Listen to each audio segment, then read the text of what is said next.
اس شخص میں ہرگز دلچسپی نہ لو جو تم سے دوری اختیار کرتا ہو۔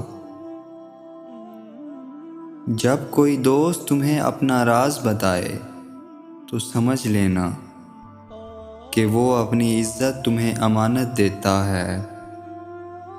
اس میں کبھی بھی خیانت مت کرنا۔ محبت و دوستی کے بارے میں اپنے دلوں سے سوال کرو، کیونکہ یہ ایسے گواہ ہیں جو رشوت قبول نہیں کرتے۔ محبت کا اظہار تب ہی کرو جب اسے نبھا سکو۔ بعد میں مجبوریوں کا سہارا لے کر کسی کو چھوڑ دینا وفاداری نہیں۔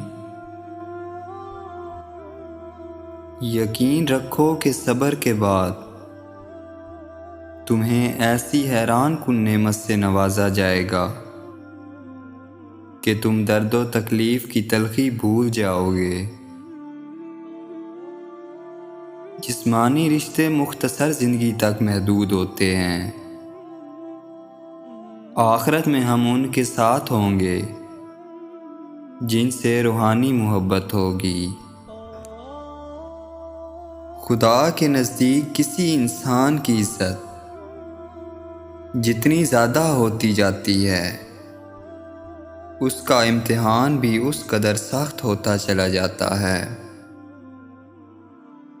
جب میری دعا قبول ہو تو میں خوش ہوتا ہوں کہ اس میں میری مرضی ہے، اور جب قبول نہ ہو تو میں اور خوش ہوتا ہوں کہ یہ رب کی مرضی ہے۔